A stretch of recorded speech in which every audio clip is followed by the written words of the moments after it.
This podcast is brought to you by Progressive Insurance. Do you ever think about switching insurance companies to see if you could save some cash? Progressive makes it easy to see if you could save when you bundle your home and auto policies. Try it at Progressive.com. Progressive Casualty Insurance Company and Affiliates.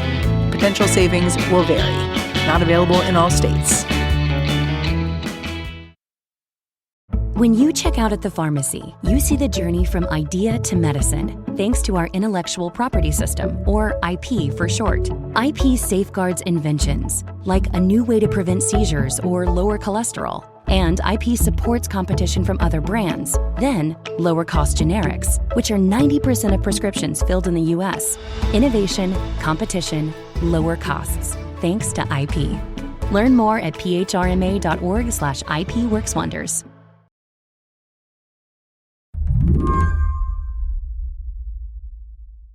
For The New Yorker's Tammy Kim, out of all of Donald Trump's cabinet picks, there was one she was tracking from the beginning.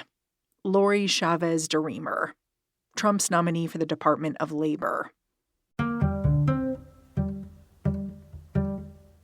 She definitely stood out among the pack. Why? Because she had been sort of bipartisan. I mean, she has a very slim record to go on because she only had one term in Congress. But, you know, she had this sort of record of being pro-union and had good relationships with labor. And so, especially on the spectrum of Trump's other nominees, she looked incredibly reasonable. Chavez-DeRemer showed up for her confirmation hearing yesterday, and no one was quite sure what to expect. Would the GOP fall in line to defend Trump's pick the way they had for every other nominee? Would Democrats, newly fired up by the president's departmental purges, grill someone who could be an administrative ally? The answer to that was mixed. Like, here's Bernie Sanders asking Chavez-DeRemer if she still supports the PRO Act, legislation that would bolster organized labor. Do you support the PRO Act? Thank you, Ranking Member Sanders, and I appreciate the conversation. I support the American worker. President Trump... Okay, I don't mean to be rude. No, you're We don't not have rude. a lot of time. I'm gathering that you no longer support the PRO Act, is what I hear. That you support the... You know, I noticed this interesting language choice from both the nominee and the senators grilling her. Democratic senators wanted to find out how pro-union Chavez-DeRemer was going to be. And she kept flipping it around. She'd be talking about being pro-worker, which is different. There was actually a funny echo for me. Some months ago, I had written about the outgoing general counsel of the National Labor Relations Board under Biden, Jennifer Abruzzo, who people would accuse of being pro-union and thereby turning the National Labor Relations Board toward unions as opposed to employers. And she would say, no, I'm pro-worker. And so actually Chavez-DeRemer was kind of saying the same thing that you've heard like a Democratic appointee say.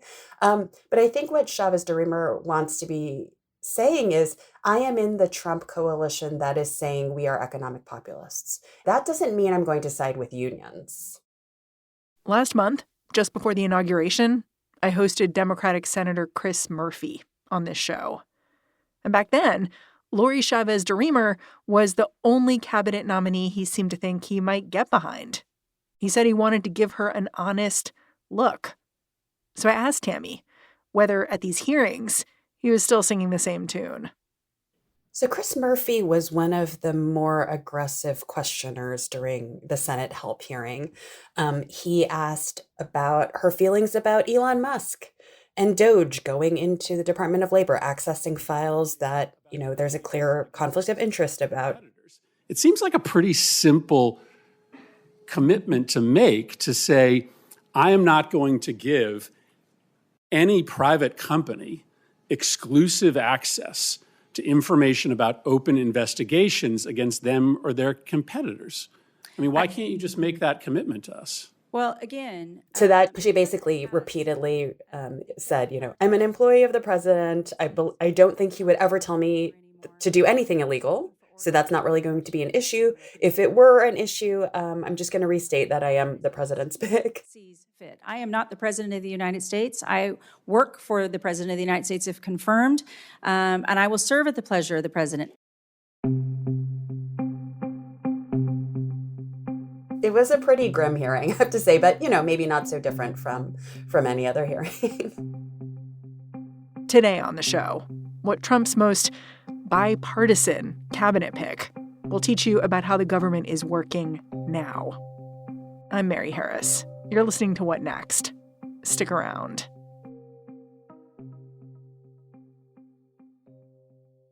Every day, thousands of Comcast engineers and technologists, like Kunle, put people at the heart of everything they create. In the average household, there are dozens of connected devices. Here in the Comcast family, we're building an integrated in-home Wi-Fi solution for millions of families like my own. It brings people together in meaningful ways. Kunle and his team are building a Wi-Fi experience that connects 1 billion devices every year. Learn more about how Comcast is redefining the future of connectivity at comcastcorporation.com/Wi-Fi.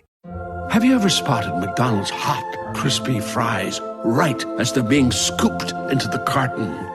And time just stands still.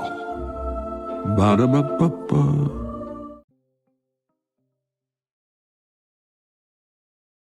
Okay, let's back up and get into Chavez-DeRemer's background. Can you explain who Lori Chavez-DeRemer is, where she's from? She grew up in California in a Mexican-American family. Her dad was a Teamster who worked in a milk plant for the grocery chain Safeway.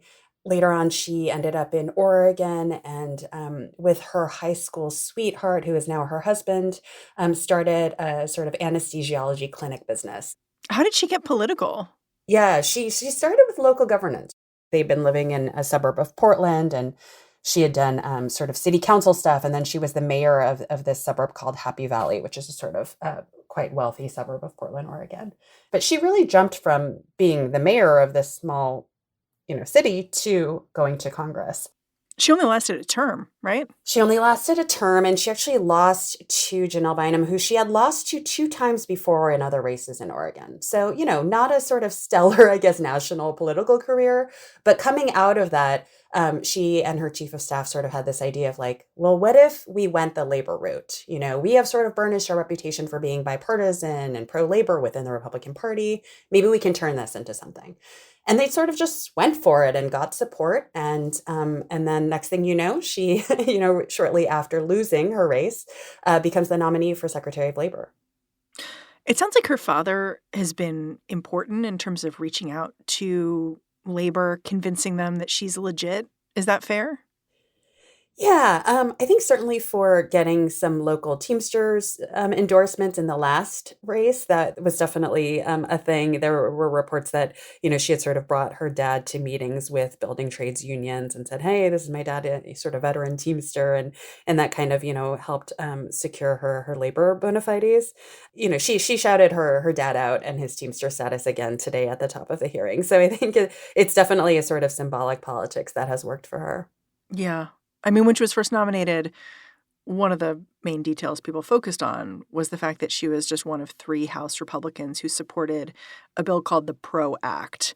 It basically would have made it easier for workers to unionize. Can you just explain the PRO Act? Because I think it's important to understanding basically Chavez-DeRemer's complicated relationship with her colleagues in Washington. Yes, definitely. So the PRO Act is a pretty big sort of omnibus piece of legislation that would do a lot of things to fix the National Labor Relations Act.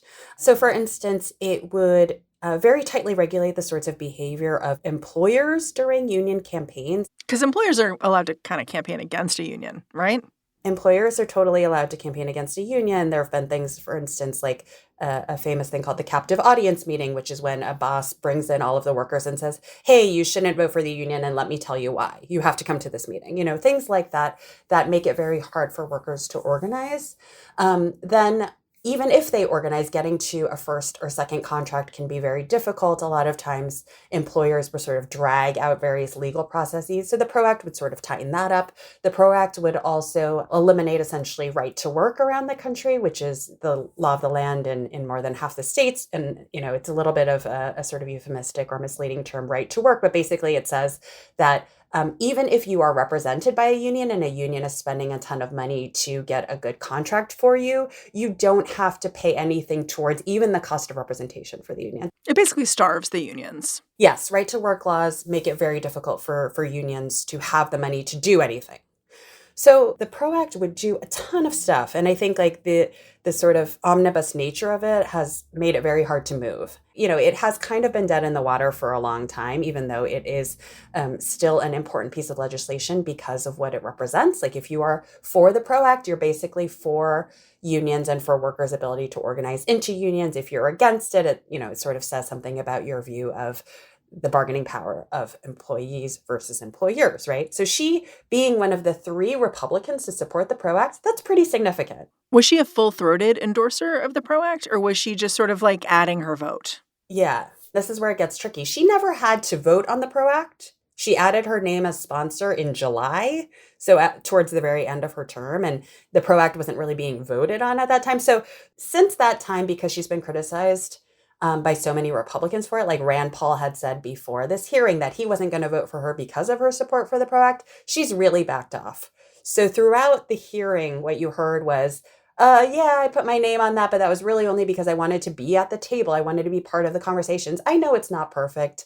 I support state by state right to work. I recognize that I'm no longer the lawmaker. And I do not believe that the Secretary of Labor should write the laws. It will be up to Congress to write those laws and to work together.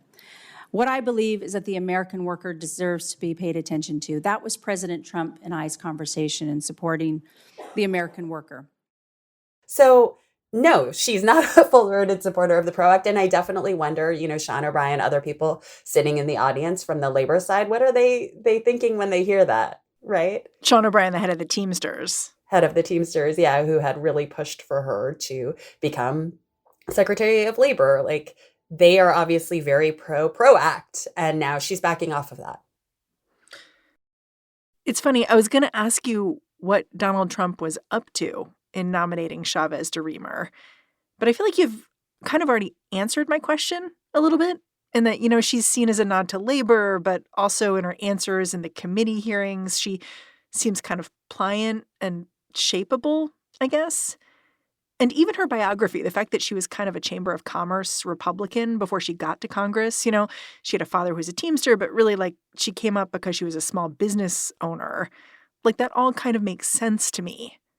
But the person I'm kind of curious about listening to you is Sean O'Brien, the head of the Teamsters, because you've talked about how he was there and she was going through her committee hearing. And a lot of people have said, her nomination is a sort of gesture to him. But he's got to be sitting there thinking, what the heck?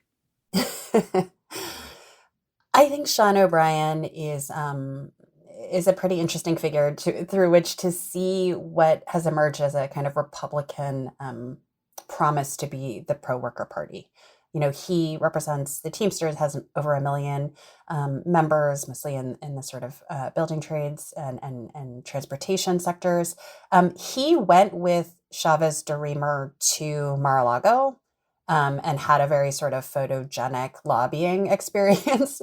And it was after that Trump, put her in as the nominee for labor secretary. So it's actually been a pretty transparent process in terms of, O'Brien really pushing for her. It's a good question as to whether he's now surprised how much she's backing off her sort of pro-labor commitments and saying, I'm really just going to serve Trump. But, he's not going to say anything because he's still trying to be allied to Trump. He's very kind of cozy with this sort of economic populist wing of the Republican Party.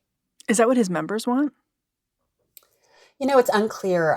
One of the pieces of data that he offers and that I had in my story as well is that there was a Teamster poll in the fall about who should be endorsed by the union. And in that poll, which obviously only, a sliver of the membership participated in, 60% of the members were pro-Trump.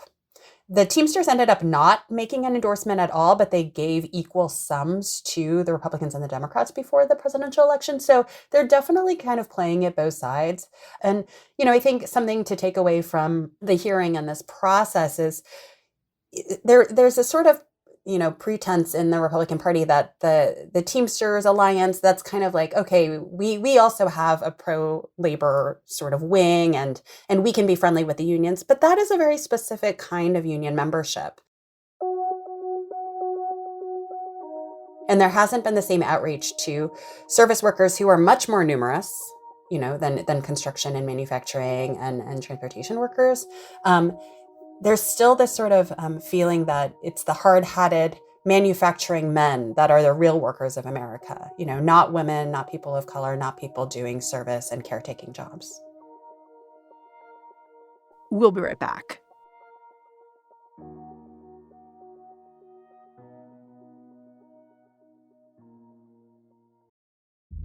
Build a routine with Ollie that supports your wellness needs, like getting your daily vitamins and minerals with Ollie's multi-gummies, or keeping your mood upbeat with all the vitamin D in Hello Happy.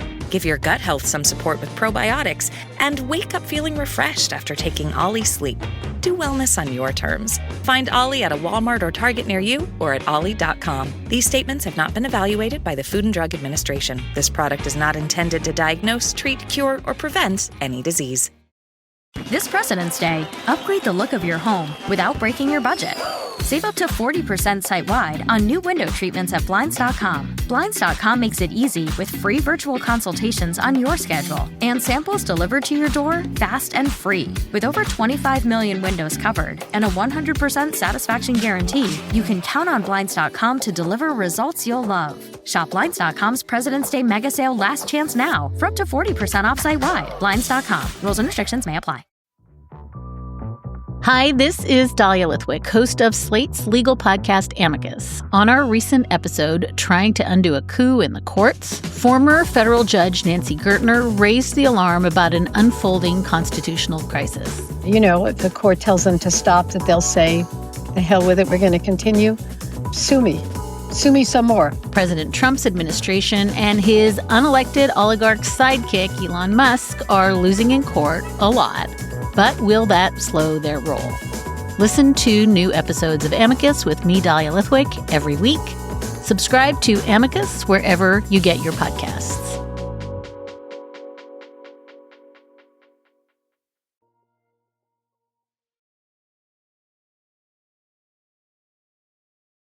It's probably worth contextualizing Lori Chavez-DeRemer's positions, given how Trump behaved during his first term, right?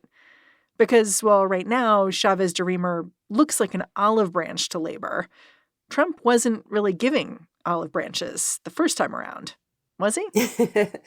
Yeah, that's true. Not only is Chavez-DeRemer a notable pick in the context of the current nominees for all of the cabinet positions, but she's very different from who Trump had picked to lead the Department of Labor in his first term. Then there you saw people like Eugene Scalia, the son of the late Supreme Court Justice, extremely pro-business. It was more sort of kind of classic Republican picks of, sort of Chamber of Commerce business types. And what we saw in the Department of Labor, which is a massive agency, we should say, they are in charge of enforcing nearly 200 worker-oriented statutes. And so it's everything from health and safety to pensions, all kinds of, the nitty-gritty of the workplace. We saw a rolling back of standards for workers. And that is sort of normal Republican stuff. I mean, if she does get confirmed, she's going to do similar things, which is, for instance, like rolling back standards on overtime and independent contractor status misclassification and sort of joint employer rules, like all of this stuff that makes it easier for workers to enforce their rights. Like that is what happened the first time under Trump, and that's what will happen again. I think the sort of weirder thing about this term, obviously, is the sort of DOGE factor and the cutting back of federal agency employees more broadly. Because DOGE is at the Department of Labor now, right? DOGE is at the Department of Labor, yes. And so we don't know what shape DOL will be in when she gets in there. Trump has obviously tried to brand himself as being anti-elite and pro-working class. And his vice president, J.D. Vance, has even said that declining private sector union participation is a tragedy. But that rhetoric is just such a far cry from what we've seen during the president's first few weeks back in office. I'm wondering if you can walk me through what the administration's done over the last month in regards to worker rights and the Department of Labor. He started by firing thousands of federal workers, we should say. I was just going to say, like, the firings at federal agencies and, throughout the government is obviously a pretty shocking violation of workers' rights, especially because some of those firings also just directly violate collective bargaining agreements. And so it's kind of difficult for the Republicans to say that they respect unions and workers' rights if literally they're just kind of going against standing agreements that workers have. There's a couple things outside of the deal that I might start with, though. They have conducted firings of high-level appointees that have made it impossible for the Equal Employment Opportunity Commission and the National Labor Relations Board to function. Neither of those agencies, which are independent, can hear cases, can do high-level functioning right now because they don't have enough members. So that's huge. And that's important because, like, if you're a shop that's voted to unionize, but your company is failing to recognize you, you kind of don't have recourse, is my understanding. Right now, you don't really have recourse. I mean, some of the sort of, basic investigatory and sort of like, I guess, for lack of a better phrase, lower level functions of the EEOC and NLRB, those are still continuing, but they just can't hear any of the controversies of the big cases. And so if you're a union member, or you're trying to organize a union right now, or you're defending against an employer who doesn't want a union, you're in trouble because you are not going to get any sort of hearing on those matters. Also, the EEOC, because of the way that DEI and gender ideology, quote unquote, are being characterized in the administration, is not able to hear any cases on sexual orientation or gender identity in terms of discrimination at the workplace. And this is all stuff that even if Lori Chavez-DeRemer was confirmed, she couldn't wave a magic wand and fix. That's correct. And I think that's fair for her to say, during the confirmation process, I don't have control over all that stuff and I have to respect my president's, executive orders. Yeah, so much though is being achieved by executive order. Trump, through his EOs, are reaching so far into the functioning of these agencies. It's kind of unclear what the role of a secretary is going to be. Is there a way that average Americans will feel this appointment once it happens, once it's Lori Chavez-DeRemer or someone else? Certainly, yeah. I mean, so I'll just give a couple of examples. People I've talked to inside the DOL are very worried about migrant and immigrant workers' rights. This isn't just undocumented workers. This is, workers who are here on H visas of various kinds to do temporary agricultural work or even high, sort of quote unquote high skilled work in engineering and technology. The H-1B visa recipients. Exactly. Right now, if you are an immigrant worker, even if you have some kind of status, you might be nervous about complaining about what's going on at your job. Why would you go to the Department of Labor when you know that it is giving away access to people like Elon Musk? And also when Trump is so virulently anti-immigrant, sort of broadly defined, you're not going to think that one of his agencies is going to help you. That is going to affect a huge number of workers around this country. Another thing I mentioned, health and safety. With climate change, there have been a lot of worker injuries and deaths because of heat, something very, very simple. Biden was trying to push through heat standards. Those are going to go away. That means you have to rest after X number of hours in the sun. You have to rest if the heat goes above a certain temperature in a warehouse. That's a violation. Something, you need to put in some sort of equipment to funnel out that heat. You need to make an adjustment so that your workers are safe. That stuff is going to go away. What does that mean? That could mean literally deaths, right? So these are not sort of theoretical things. In some ways, after talking to you and reading a bit about this nomination, I wonder if the way we look at Lori Chavez-DeRemer isn't really about her at all, because her power will be dictated by the president no matter what. And she basically said as much in the hearing. Mm-hmm. But the nomination is meaningful as a barometer of how senators are thinking about their own roles. So given all that, what do we know about which Democrats, which Republicans may or may not support her And what does that tell us about how they're thinking through their basic role of advise and consent? I think that, you could see during the hearing, some sort of classic moves, like obviously Bernie Sanders was like very expressive about workers' rights. Same thing with people like Chris Murphy, Senator Kaine, Senator Collins to some extent also.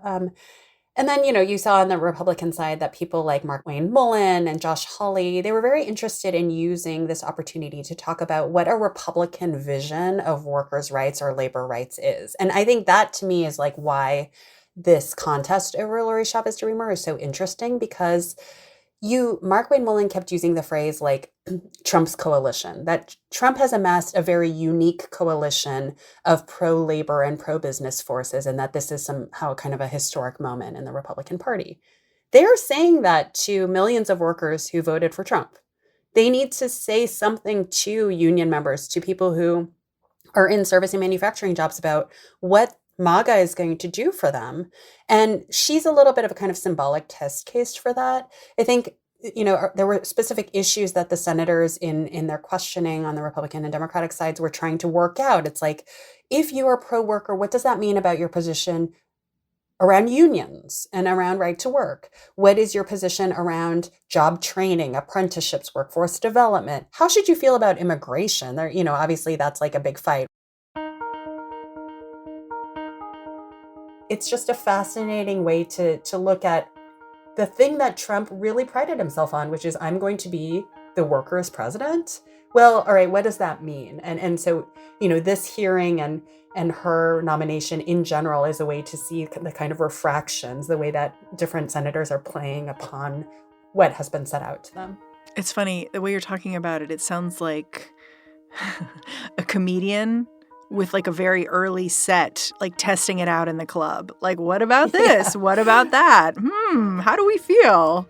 Who's going to laugh? Exactly. Nevertheless, it's a significant appointment.